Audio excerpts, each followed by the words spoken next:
betrayal, strife, pain, rage, anguish, light, willpower, courage. This is Dark Law, and welcome to Decree of Dominion.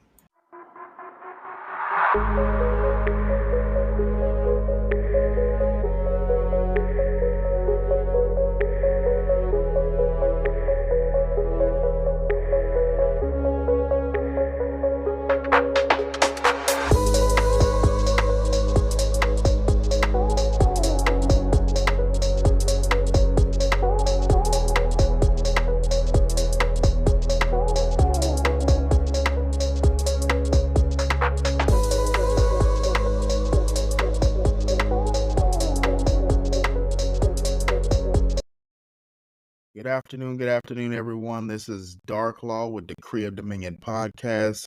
I got Mia Hanks here with episode 5 of our Decree of Dominion Uncut series. How are you doing, Mia? Good. Thank you for having me today.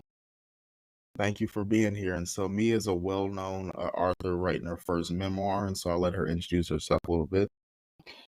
So I'm Mia Hanks, and basically my story is I'm a survivor of narcissistic abuse. I was married to a covert narcissist for 29 years, and within the last year, gotten free of that, and it's been quite a journey.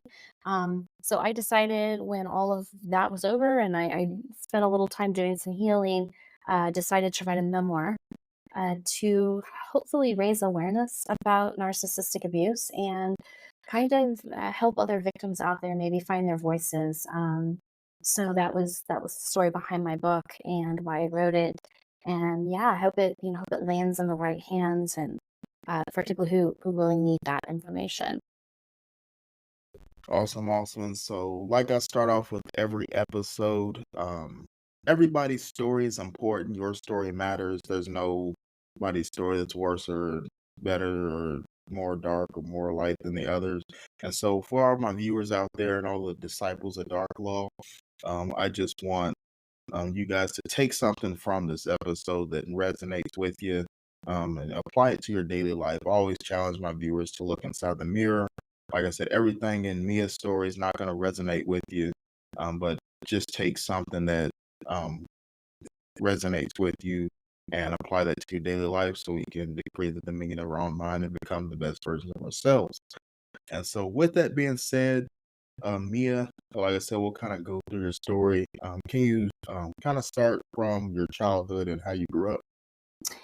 So I grew up in a very idyllic childhood. I didn't have any trauma in my past, but I think I was pretty naive.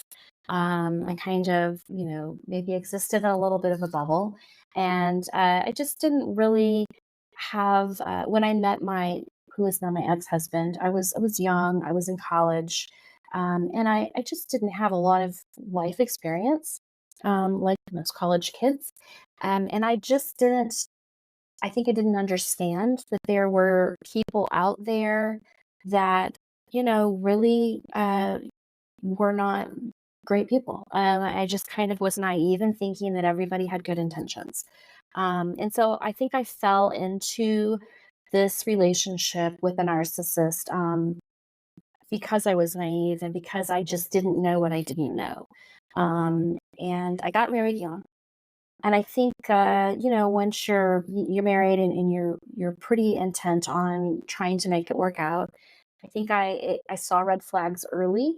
I saw red flags of control, like he had control issues. But I decided that I would stick with it. I decided that, that's what you're supposed to do. And I wanted to make my marriage work. So, I did what I could do. And before you know it, 1 year turns to 2 years, turns to 3 years, and you're kind of, wrapped up in it. You feel a little bit stuck. And that's where I ended up. I had 2 kids and and the gaslighting started pretty early. With a narcissist, it doesn't get that overnight. It's more of a snowball effect. And so the gaslighting started, and I started being basically conditioned to think that any issues that came up in our marriage were my fault. Um, the control got more and more, and you learn to kind of normalize it and live with it, and that's what I did. Uh, and it was a long, long time before I started thinking maybe that this wasn't right. Maybe there's something wrong here. And that's when I started doing kind of my own research, and I came to the realization that my husband was a textbook covert narcissist with narcissistic personality disorder. And at that point, I started planning how I was going to unwind from this. So it's been a journey. It's been a journey, and I've learned a lot. But yeah, I think I fell into it early and young and naive. Awesome, awesome. I appreciate you saying that because um that actually happened to my mother as well. Again, for those of you that follow the Grid Dominion, me and my mother are domestic violence survivors. My mother got married to my father, actually got pregnant with me at 21 and got married, I believe, a few months before I was born. And you said a lot there. You said you were in college, kind of naive, and you had that. Um, but for those of you that are viewing, she said that she had that false idolization of that everybody in the world was automatically good, right? Yeah, And so, definitely. right. And so, if you're viewing out there, I hope that, you know, resonates with you. Just make sure you're against doing your own research and kind of taking everything with a grain of salt, right? Allow, Mia's story as we continue throughout the episode to impact you and allow you and afford you the lessons learned that from what she had to go through. So that way, you guys can, you know, take heed of that knowledge and kind of say, oh, I remember listening to Mia. You know, maybe some of you guys are in college, or maybe you're in your first relationship out of college, things of that nature. Take that and say, oh, maybe I should do my research and, watch out. And And so, now it's much easier to do that research. 30 years ago, there wasn't, yeah, we had the internet, but it wasn't what it is today. I mean, it was just kind of getting to be a thing back when I was in college. And um, I don't know. I think the resources weren't right at the tip of our fingertips like they are now. And so, back then maybe that wouldn't be your first thought to go and research something that really didn't seem right. But now we've got this wealth of information, and one thing I read not too long ago that really resonated with me was it said if you find yourself Googling someone's behavior in order to understand it, that's probably the biggest red flag you need. So we have Google now, and we can go and Google these things, and there's a lot of information out there. So I would always like to tell people, if something feels wrong, go do a little research. You might be surprised what you find. awesome, awesome. And so, what she's saying there is utilize your resources. Like you said, 30 years ago, it was a different time, different technology wasn't as defiant and easily accessible as it is today. And so again, um, you know, 15, 10, 20, 15, 20, 30 years ago, you know, technology wasn't is what it is today. And so make sure today we're using the resources to do that research and that we're, candid in what we're finding as well.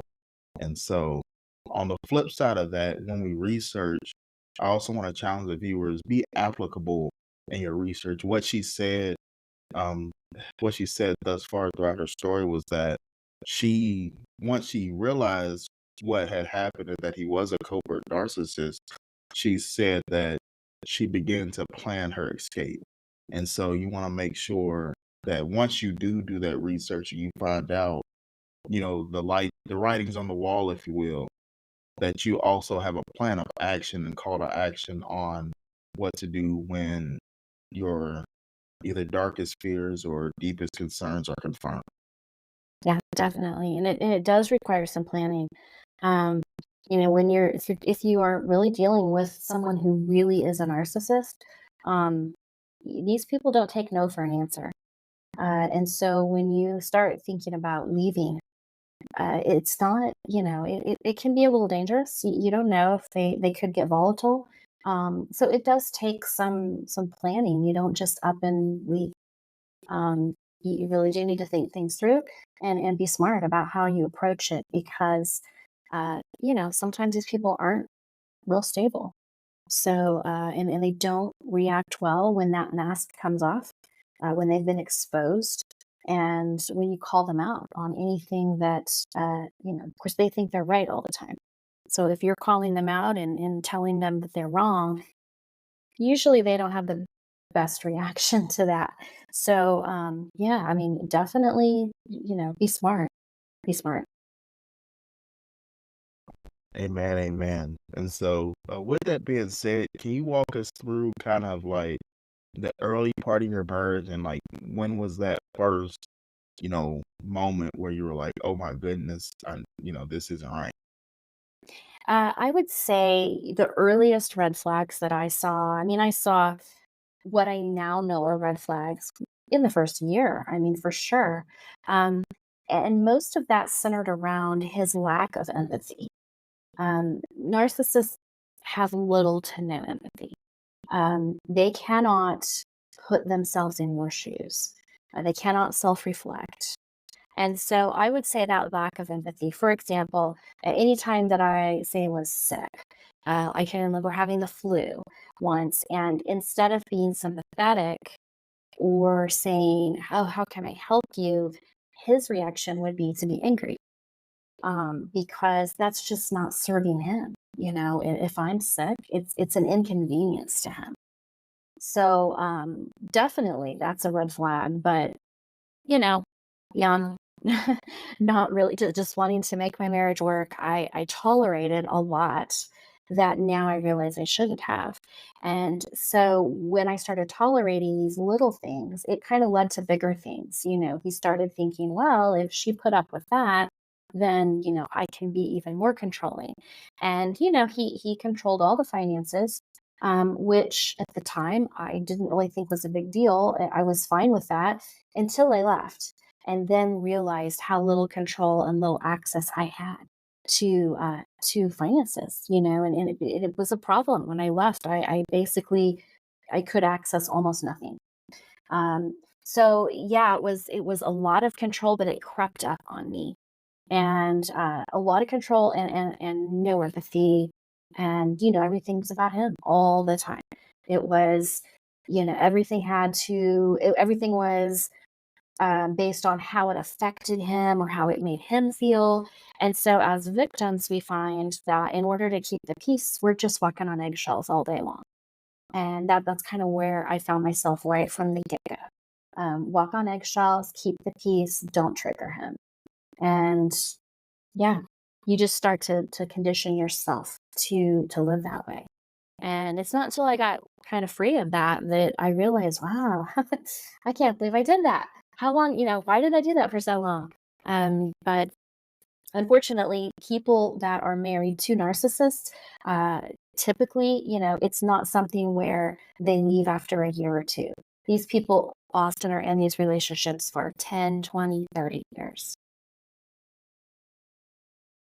Amen, amen. And so I want to pause real quick. I want the viewers to understand she was married 29 long years before she, was able to, s- map out and plan and execute the plan of action to escape. Again, I want that to set hold real quick with the viewers. Imagine 29 years. Some of us aren't even 29 years old. Imagine 29 years of marriage to a covert narcissist. And so I want to talk to the viewers, especially the young woman, real quick.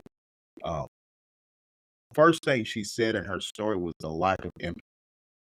And that's something that, especially, like I said, she did say she had two kids. So that's something, when you have children, you have to separate lack of empathy from, there's always that time where your kid falls and scrapes their knee and you're like, chin up, buttercup.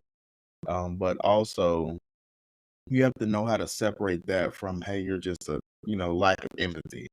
And that's one big red flag that I want to call out to the viewers.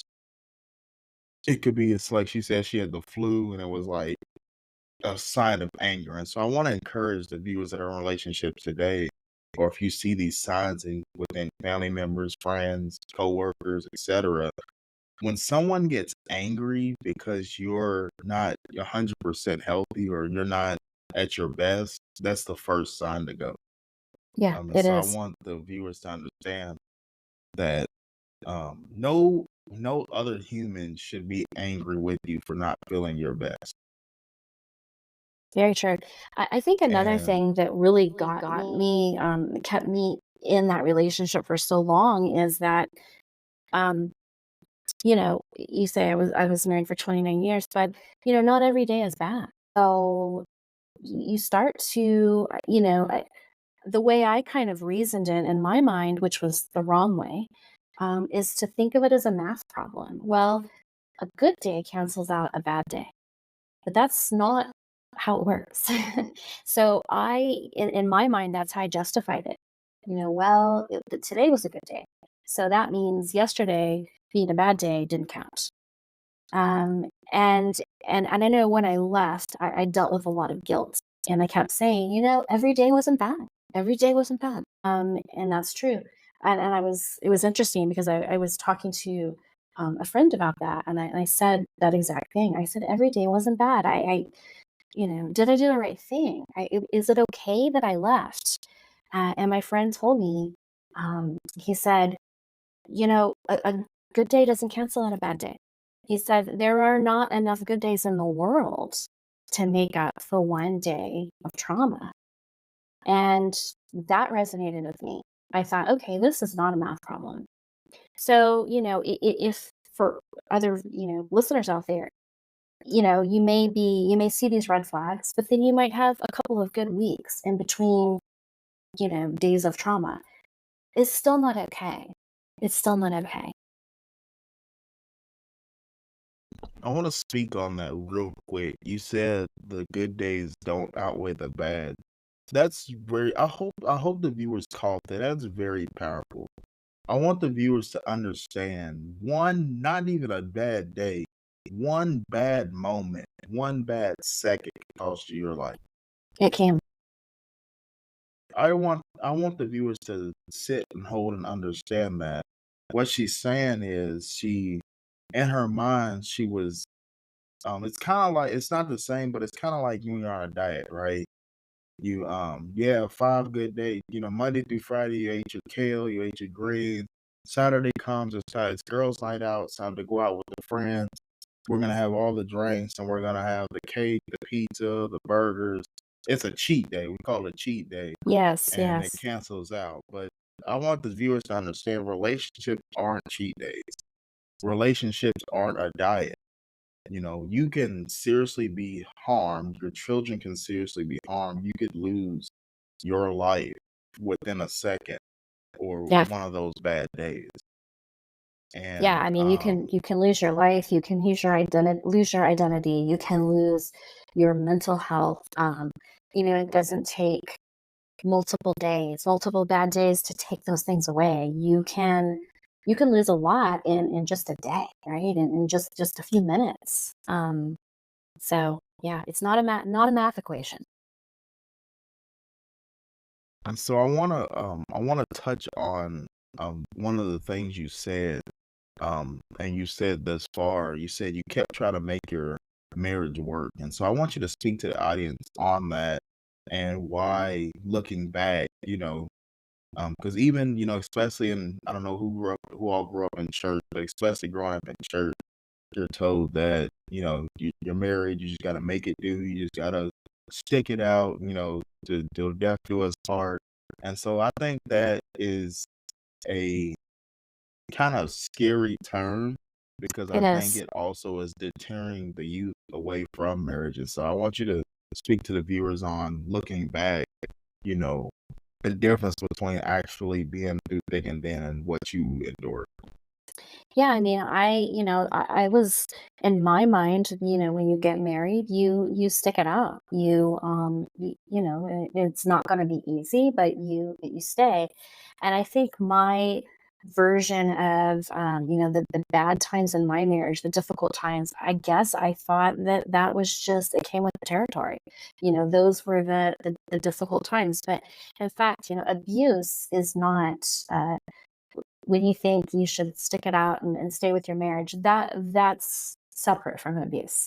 Um, when your health is on the line, when your health is failing, under cracking under the strains of abuse, that's not the time when you say, I'm going to stick it out and make my marriage work.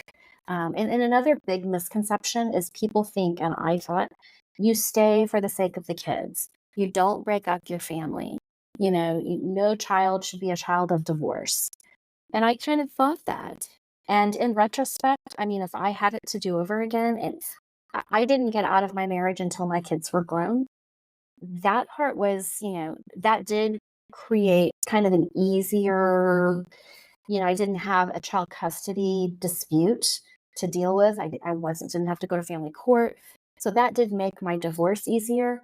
But in retrospect, I think it would have been better for us all, better for my kids, if I had left a lot sooner. But at the time, you just think I can't break up my family. And in a perfect world, you shouldn't break up your family. But when there's abuse, I mean, I hate to say it, but sometimes it's better to break up the family. Sometimes it's necessary for everyone's mental health. So, yeah, in retrospect, I think I made the wrong decision to stay as long as I did, and I should have left years earlier. Even though my kids were young, I should have left. And so what advice would you give? Maybe I know there's a lot of viewers out there. Maybe there's a young mother that's in a domestic violence relationship or going through similar things you did at a younger age. What is some advice that you would give, young mothers that are kind of fighting that? Well, the kids are real young and I'm, not sure if I should leave yet. I think, for the kids, if you stay in a situation like that, I mean, certainly if it's physical abuse, mental abuse, it rubs off on the kids. And even though, my kids never saw any fighting or anything like that, it was all very under the radar. They didn't see anything traumatic, but between my husband and I, the problem is they also didn't see a healthy marriage. So, while everything was kind of kept hush hush, and all of our problems we kind of kept to ourselves, it still didn't. They didn't get to witness what a healthy marriage, what a healthy relationship looked like. So, I mean, it is. It's never a good thing to have to go through a divorce with young kids and custody battles and all of that. But I think at least you could give your child a viewpoint of what a healthy relationship is or isn't. So I just would never encourage anyone to stay for the sake of the kids because I think there's more damage that actually can be done by staying than by leaving. Amen, amen. And like I said, I'm, a product of that. Um, I saw a lot, growing up of, the fights and, I Yeah. think I saw my father put his hands on my mom about 2 or 3 times. And like you said, you want to get out. Um, Getting out should be the reason for the kids, not staying for the kids, if that makes sense. Ooh, that's It should. that's good. I like that. You Yeah. should you should want to better the life of your children. And you also have to look at she spoke a lot on her kids didn't might have not seen the physical abuse. And again, like I mentioned prior to the episode, everybody's story is your story. Your voice matters. Your story matters. Everybody's story is not physical. There's multiple forms of Yeah. abuse that has Right. been mentioned today. And that's something I Financial abuse. think that people, for me anyway, in my mind, domestic abuse is physical, so I couldn't understand for the better part of 25 years that what I was experiencing was abuse because it was not physical. And we're just conditioned to equate abuse with physical, but not always. And it's harder to detect, it's harder to prove, and it's harder to convince ourselves that it's abuse. But psychological abuse is real. Yes, and she also, I hope you caught that earlier in her answer. She did mention financial abuse as well. And Yes. so, I know back in the day, the mom just stayed at home with the kids, the father or the husband, did all the work, made all the money, the main breadwinner of the house. We get it. But she said, she had no access to the fund. And, keyword access, because even back in the day, the dad would have make or the husband would make the money, but the mom would, have access to all the funds. But she said, so she was cut off access from her own money or the Yeah, money and it's a equated form to of her. control, and it's a way that a lot of narcissists get their spouses to stay. Because if you don't have access, if you don't have, in my case, I have my parents to help me, but a lot of people, if they don't have that, you don't have a lot of options. I had access to the everyday banking account, just the checking account. I didn't have access to any of the savings. So, I mean, sure, I could, on a normal day, I could buy whatever I wanted. I could, I thought life was great. I didn't have any financial issues at all until I left. And then, looking at things like, well, where am I going to get? Am I going to get an apartment? Well, I can't do that because I don't have any proof of income. I don't have access to enough money to pay a monthly rent, on a like, for a 1 year lease. Um, that the access to those types of funds I did not have. So I think a lot of women especially end up staying in these situations because what are their options? If you where are you going to go? And the answer to that is for women who are in that situation, the answer to that is a shelter. And if I hadn't had my parents, I would have either, my choices would have been stay and just deal with it or go to a women's shelter. And a lot of people don't like either one of those options. And so I think a lot of women think it's the lesser of two evils to just stay. But, if you have to get out and you have to go to a women's shelter, in the long run, you're going to end up better off than you are if you stay in an abusive relationship. Man, amen. And again, what she's saying is seek higher counsel. Again, you can't do it all alone. You're not meant to No, do it all alone. You have to seek assistance. There's shelters, there's counselors, there's therapists, there's everybody, like she said, doesn't have family that's parents and brothers and sisters that are tied to that can help. Reach out. There's outreach groups. There's a lot on social media. There's churches. There's different programs, shelters. You're allowed to, again, to decree the dominion of your own mind and seek higher counsel and seek help. I want to encourage anybody dealing with domestic violence or any form of abuse. I decree the power right now that you have the ability to, and you have the courage, develop the courage and the confidence to speak up for yourself and stand up and have your own voice and seek the help that you need.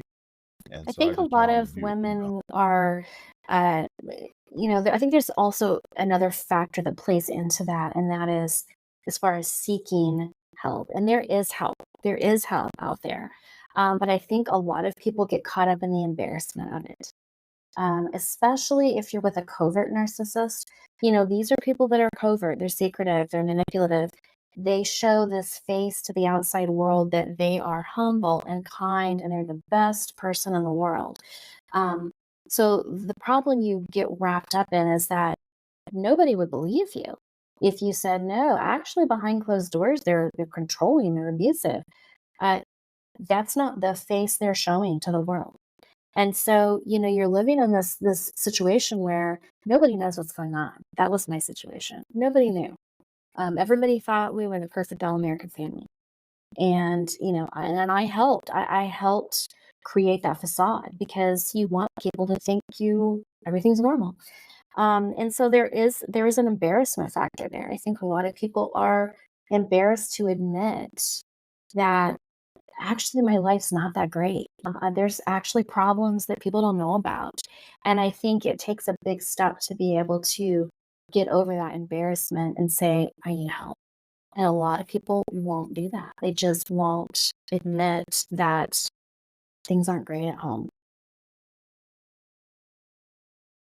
Right, right. And then also, to your point is, it's the comparison factor, right? The family over there, well, they don't talk about their problems. Or, like you say, you're just supposed to, put on the big girl shoes, Hmm. you know, put your makeup on, slick your hair back, and just deal with it, right? We're always taught, you know, men and women alike, just deal with it. That's your wife, that's your husband, just deal with it. You're married, like you said, like I said earlier, to death do us part. We got to do what we got to do, right? And that's not always the case. And so I encourage anybody, in a relationship, especially marriage, it is okay. Want to let you know it's okay that if it doesn't work, it's Yeah, okay that definitely. if it's abused, that you're allowed to leave. And Do- so, with that being said, um, can you walk through us um, the darkest moment where you said, "Hey, this is enough. I gotta go." Well, narcissists, and interestingly enough, I mean, they're all alike. You would think they're all using the same playbook. Um, but they don't get better. With age, narcissists tend to get worse. And so in my situation, my husband just got more controlling, more controlling, more controlling. Finally, to the point, after about 27, 28 years, he was just literally controlling every second of my day. It's something so simple as watching a TV show. Anything I was doing for myself was time I wasn't spending with him. He wanted my undivided attention, and he would just get angry and belligerent and almost a bit volatile if I was taking any attention, any time away from spending with him. He would, it got nuts. Like, if he wanted to say go to a movie and I wanted to stay home, if I disagreed, with his plan and said I think I would rather stay home or whatever the case was, he might not speak for a week to me. It got completely out of hand, to the point that I just couldn't do anything. I was suffocating. I literally felt like I couldn't breathe. It was just it got insane. And so, yeah, I started researching, and when I started piecing all this together and figuring out what was going on, I just knew that everything I was reading online said if you were with a true narcissistic personality disorder person, the words I read over and over were run, don't walk. And I needed that validation. I needed somebody to say, this is not okay. But I think the biggest point of validation happened when another weird thing about narcissists is they love to go to therapy. Sounds crazy, but they do. They can generally manipulate the therapist. And so, at his suggestion, he wanted to go to marriage counseling. And I agreed because you don't disagree with him. It's not worth the fallout. So we went to marriage counseling. And of course, all he wanted to do was fix me, right? I should have my priorities more in line, and I should be spending, 24/7 with him, and I, shouldn't pay attention to my kids. It was just the same old thing. And I would say after about 10 sessions with the therapist, um, I literally watched this woman, this professional therapist, kick him out of therapy. And she said to him, she said, she said, I can't help you anymore. She said, you are not able to see things from other people's perspectives. You won't listen. You don't think you're wrong, and you don't think there's anything wrong with you. And in fact, there was a lot wrong with him. And she literally kicked him out and said, I don't come back. And I thought, wow, I'm sitting there watching this play out, and I was shocked. I didn't think people could get kicked out of therapy. And then sometime later, I had a one-on-one session with her, and she literally straight up said, "Do you want out?" And I said, I think I do. I mean, I had never really, you know, it was just all, I was just kind of in a fog. And I said, "Yeah, I think I do." And she said, "You need to go." And that was kind of the validation that I needed. So, yeah, the control just got to a point that it wasn't sustainable anymore. I love what you said there. Um, you said that, fun fact real quick, for the viewers, most, like I said, everybody, there's always that outlier, right? But most counselor or most marriage counselors or therapists, if they see signs of abuse, they'll kind of pull the party being abused to the side and say, "Hey, Yes. let me provide you the resources if you really want out." That's just a fun Yes. fact for the viewers. But what she said is, I want the viewers to understand that he got after 10 sessions. You have to understand, yes, there are, with anything with therapy, physical therapy, hospital, whatever. Yes, there are people that help and want to help, but there's also, again, that's how they pay their bills, right? As a financial gain. So Yeah. after, you have to understand as a viewer, I want you to understand real quick. After 10 sessions at whatever charge, Yeah. outside of the mental capacity it's taking to help and, counsel a couple, the woman said, "I've had enough." I want the viewers to understand how powerful that is, for how powerful it is for a professional marriage counselor that has great experience and has been doing it for years with multiple Yeah. couples, to literally look at a man mid-session, and not the first session, not the first meet and greet, not the consultation. Y'all, listen to what she said. She said there were 10 session ends. Most people do a session once a week, every 2 weeks. That's at least 2 months of seeing this couple. And she Was. looked at her husband, the counselor, she looked at her husband and said, "I'm done." And I Yeah, just want the exactly. viewers to understand that. Yeah, I think that needs, that's serious business. Like, for a counselor, like I said, getting paid on the hour And to that's say, how "I they want." she makes her living, you know? So you think, why would you must really, and in fact, she said, "As much as I would like to sit here and continue to take your money in good conscience, I can't." So, yeah, it was powerful. And so I just want that to resonate with the audience real quick, to have somebody so, engulfed in themselves that they can't even get counseled correctly. Yeah. And so, would you say that was your, like, I know that that was like leading up to you, planning your escape route, but what was your biggest motivation for, like, when she asked you that question, what's your biggest motivation for actually sticking to your plan and, making those footsteps to actually get out? Well, at that time, I was spending a lot more time, at my parents' house, who they live about 15 minutes away. And so, she had asked me, "Do you have somewhere to go?" And we talked through, this could be dangerous. We don't know what his reaction is gonna be. And so I said, "Yeah, I kind of have been staying at my parents a bit," and so she encouraged me to just, yeah, you don't need to go back. And I felt like I sort of like, it was almost like somebody had given me permission to leave. I almost needed permission, I felt. I needed somebody to tell me, "Yeah, it's okay." So I was lucky in that I had that marriage therapist, I had my parents, and then I reached out and found another therapist in my area that specialized with narcissistic abuse. And I started attending sessions with her, and my parents were paying for it. And yeah, and so that helped. I felt like I had all these people around me saying, "It's okay. You can go. It's nobody's gonna be mad at you. Nobody's gonna blame you. You have permission to leave." And even so, it was still a process, because I dealt with a lot of guilt. I just wasn't sure that I was doing the right thing, even though I knew it's what I wanted. I just, I was more worried about what's everybody gonna think, what's everybody gonna say. Um, but you really have to put that on the back burner and just it doesn't matter what anybody else thinks. It doesn't matter what they say. It doesn't matter if they're talking behind your back. You have to get out for the sake of you, for your health, for your mental health. You got to do what you need to do, not what your friend next door is telling you to do, and don't worry about what people think.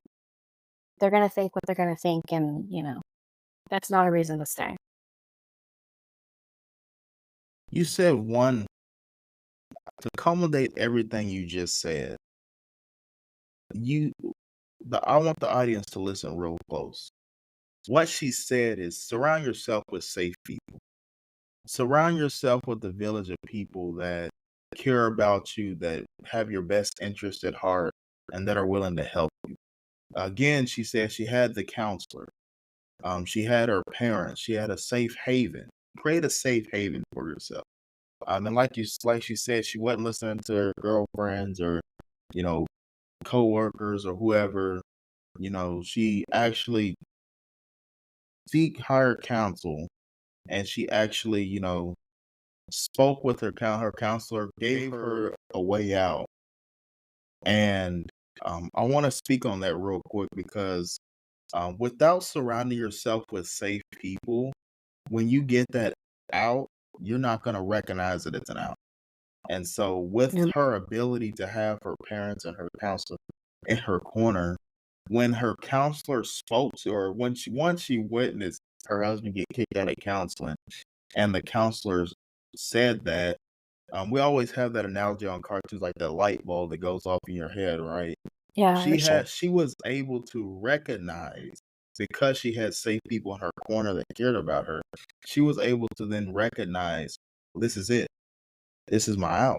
And she was able to capitalize on that out.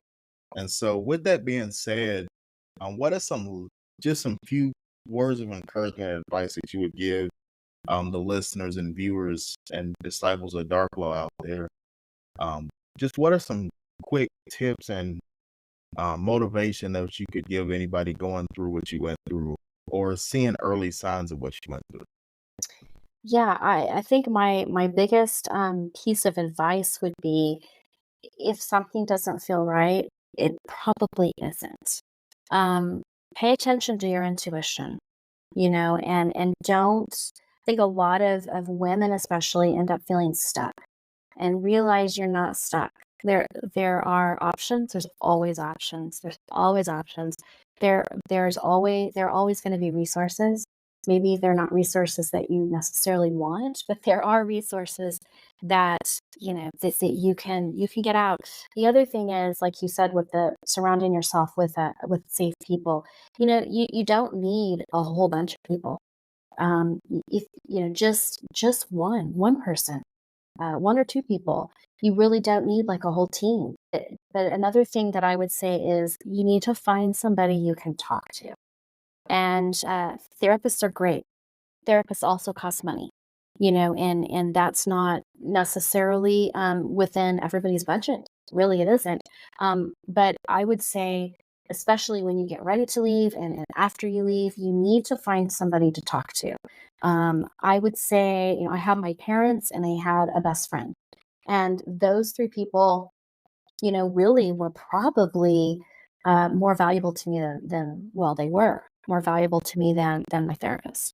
My therapist was great, but it was just having those people to talk to every single day, checking on me every single day, making sure I was doing okay. And so that's a really big thing, is just even if you just have a friend that you can lean on, it'll make all the difference in the world. Amen. And last question I have for you: how does it feel to finally be free? It feels good. It has taken a while, I've had to do a lot of healing, it's strange to have so much freedom to be able to decide what I'm gonna do with my day. I have there's a lot of hours in the day suddenly. So kind of exhilarating being able to make my own decisions and also a little bit scary because, like I say, my husband controlled all the money, he controlled everything. And so being able to have all that control myself, a little scary, but it's been fun. And just, I continue to try to find myself, find out who I am again. I'd lost all my identity. So it's been a journey, but I would say it's been just very positive. There's been a lot of learning I've had to do, and I've a lot of time had a lot of time to think, and ponder what I've been through, and yeah, it feels good. I highly Awesome, recommend awesome. it. Right. Yes, I Awesome, highly awesome. recommend staying free. Yes. And so again, I hope you guys heard that. She's now a free woman. Again, after 29 long years of marriage to a covert narcissist, she was able to partner with her parents and best friend. Um, God put the counselor in her life to give her that out and to give her that chance at redemption, that chance of freedom. And so again, I hope everybody gleaned something from this episode today. I want everybody to know that you're not just a survivor. You're not a victim, you're a survivor. And you're not just a survivor, you're a warrior. And you have a life to live and you have a story to tell. And I hope everyone continues to rise up warriors and decree the dominion of your own mind. And so, last thing, Mia, can you tell the viewers, where they could find your book, and then uh, we'll kind of close with closing remarks and benediction. Yeah, my book is basically available online wherever books are sold, Amazon, Barnes& and Noble, Target, Walmart, and it's available in paperback and ebook. And the title is Bridesmaid, a memoir. Awesome, awesome. And so, again, it's been a pleasure, Mia, having you on Decree of Dominion podcast with episode 5 of Decree and Dominion. It's been Dark Law and Mia Hanks. To the viewers out there, I hope everyone has a wonderful, blessed rest of your evening and afternoon. Until next time on Decree of Dominion. Thanks, Mia. Thank you.